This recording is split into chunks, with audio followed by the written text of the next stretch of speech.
Bonjour à tous, nous voici à nouveau ensemble pour une nouvelle édition de Training Zone, toujours en compagnie de René. Bonjour René. Bonjour Nat.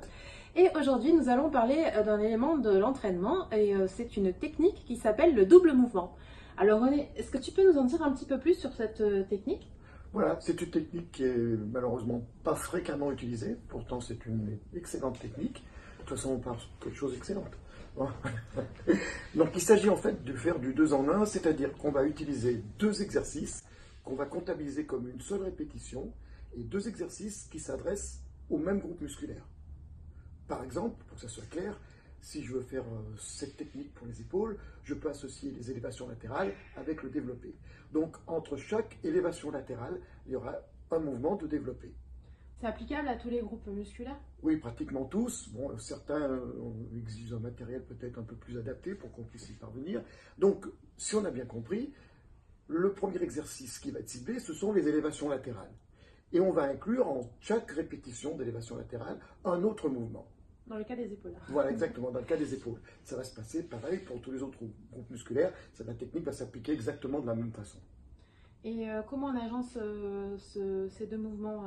On met n'importe quel mouvement premier, n'importe quel mouvement deuxième, ou c'est choisi d'une façon Voilà, alors par particulière? exemple, il serait plus logique, et la technique de base, c'est de prendre un mouvement d'isolation, on a cité les élévations latérales pour les épaules, associé avec un mouvement un peu plus général, mais ce n'est pas obligatoire. De toute façon, on doit faire en sorte qu'on puisse faire avec la même charge les deux mouvements.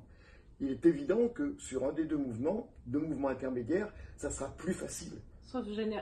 Donc généralement, c'est souvent le deuxième mouvement où on est plus facile. Exactement. Dans le cas, là, c'est le parce que développé c'est le militaire. mouvement intermédiaire. Voilà.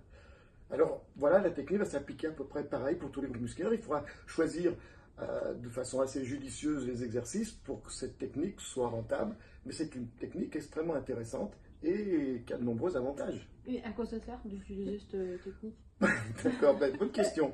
On était dessus. Donc, si tu veux, premier élément, on va augmenter l'intensité de l'entraînement, puisque on va rajouter un petit peu de temps, et donc on va rajouter les temps de mise sous tension. Donc, première chose, c'est important, on augmente la durée de mise sous tension du muscle. Ensuite, cette durée de mise sous tension, elle va se faire d'une façon originale, parce que, contrairement à faire le même exercice, on va faire deux exercices. Donc, on va changer les angles de travail, ce qui va procurer un autre avantage. On aura une activité de préactivation d'un mouvement sur l'autre. Donc, c'est une technique qui est intéressante, aussi bien pour l'acquisition de la définition que pour l'amélioration de la force, si on choisit évidemment les bonnes charges. Est-ce que c'est une technique finalement qu'on peut utiliser à tous les entraînements, ou on peut très bien le faire, simplement il faut savoir la situer judicieusement dans la séance, parce que là aussi il y a des choix stratégiques à faire pour l'utiliser de la meilleure façon possible. Mais par contre, on s'aperçoit, par exemple, puisque tu as soulevé le problème, que ça pourrait être une excellente technique d'échauffement, puisqu'on va bien solliciter l'articulation sous différents angles, avec des charges qui sont tout à fait négociables.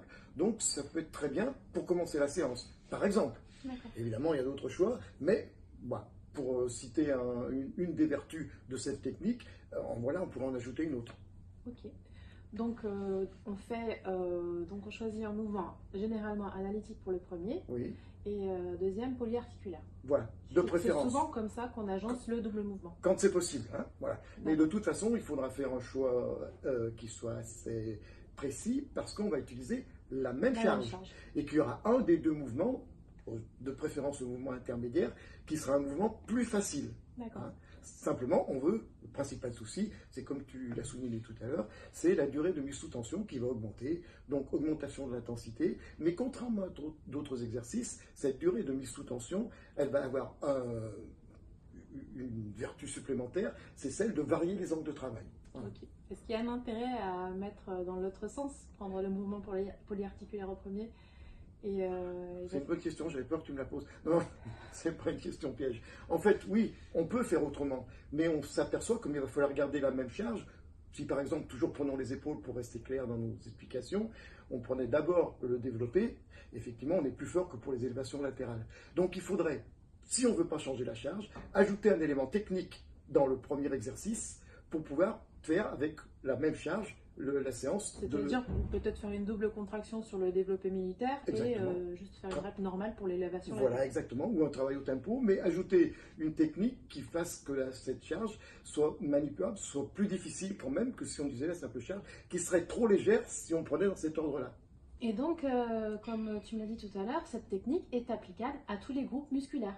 Bien sûr, on a pris les épaules comme exemple principal, mais on pourrait faire la même chose pour les pectoraux, pour les dorsaux, pour les quadriceps, et évidemment pour tous les mouvements de bras, que ce soit biceps, que ce soit triceps. Bref, on peut faire pour tous les groupes musculaires. Je te remercie René pour toutes ces explications et puis à vous, je vous dis à bientôt pour une prochaine édition.